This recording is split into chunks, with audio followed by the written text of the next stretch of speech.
Everything was once only imagined. Now tonight, find out exactly what you, not what they think you ought to want, what you want. Ask no one's permission. You don't need any man's permission. You don't need your own decision. What do I want? Now, what would it be like if it were true? What would I feel like were it true? Now, catch the mood and try to give that mood all the sensory vividness of reality, all the tones of reality, and then sleep in it, just as though it were true. And then await the inevitable. The inevitable is you're going to resurrect it and objectify it on the screen of space. And then the world will call it real. And they may not believe you. It doesn't really matter. If you tell them it came to pass because you simply imagined it. Now, they'll point to the series of events that led up to it. And they will give credit to the bridge of incident across which you walked towards the fulfillment of that state. And they'll point out some physical thing that was the cause. No, the cause is invisible, or the cause is God. And God is invisible to mortal eye. Who knows what you're imagining? No one knows.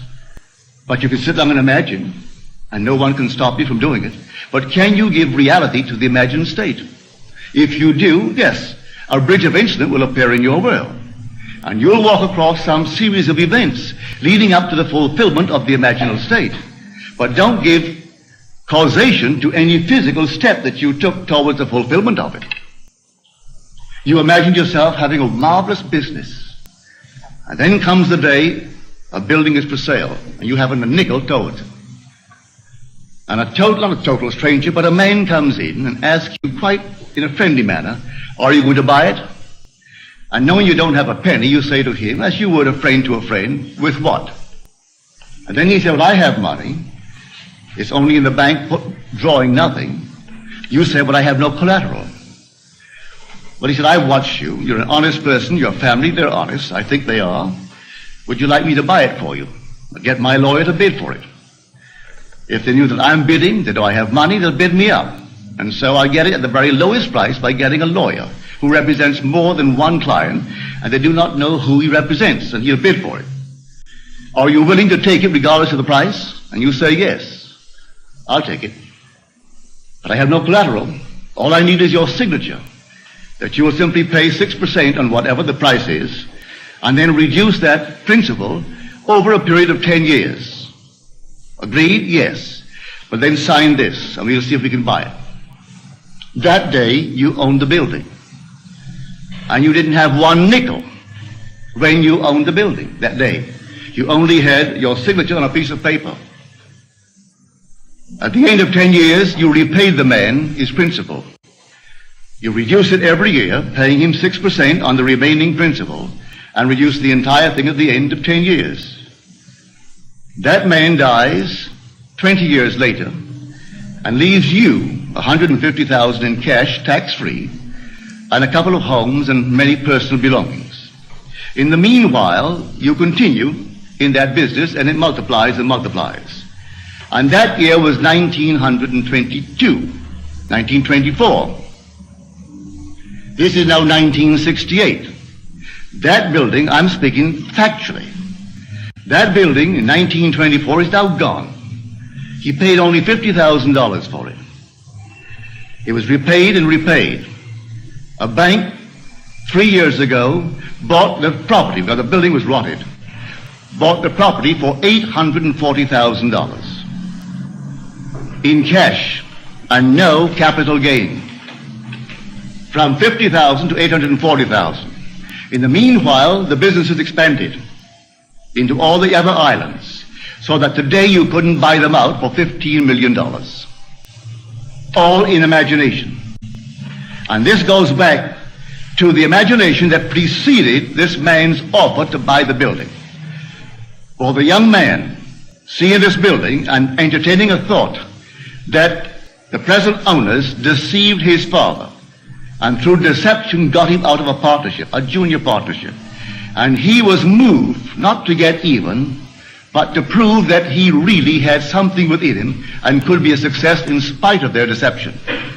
And so every day he would see on that marquee not their name, but his own family's name. And he would see it in his mind's eye, because you could not take their name and transliterate it and make it spell this man's family's name. But he saw it. And in his mind's eye, he saw that name, which, if true, would imply the family owned it. He did it every day, twice a day, for 2 years. And then came this sudden, out of the nowhere. And the whole thing was made possible, and today they're all over the islands. And they have no partners. They've never taken in one partner, never sold one bit of stock outside of a family ownership. All by imagination. Now, I know what I'm talking about because I am a member of that family. I'm speaking of my own family. This is not hearsay. I know it. My second brother, Victor, was the one in whose imagination this whole thing began to bloom. And he still works all by imagination. He knows what he wants, and then after having decided in himself, that's what I want, and that's good for the business, he then in his mind's eye, he appropriates it. And then let things happen. As told us in Scripture, the vision has its own appointed hour. It ripens, it will flower. If it be long, then wait, for it is sure, and it will not be late. Read that in the book of Habakkuk. Here is the true translation of that passage in Habakkuk. So when you know what you want, remain faithful to that assumption. And the assumption, though at the moment, is denied by your senses and denied by reason. If you persist in it, it will harden into fact. Are we not told that God calls a thing that is not seen as though it were seen, and then the unseen becomes seen? He calls everything from the unseen into the seen in this simple manner. For he is the resurrecting power.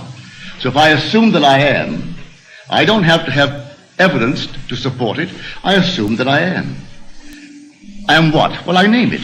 And having given it a name, given it form, given it definition, remaining in it, I resurrect it. So I know what I'm talking about. All I need from you is the acceptance of it. Will you believe it? Will you believe that with God all things are possible? Will you believe that all things are possible to men? Well, you can prove it in the not distant future. But you are the operant power. It will not work itself. If you dare to assume this very night that you have a better job than you now hold, or that you have a larger income, you may be fired tomorrow. Don't be concerned. On reflection, you'll see it was necessary to move you towards the fulfillment of your assumption. You could be fired. And I wouldn't bat an eye if you told me tomorrow, well, I did what you told me. You know what happened? I was fired. I have seen that.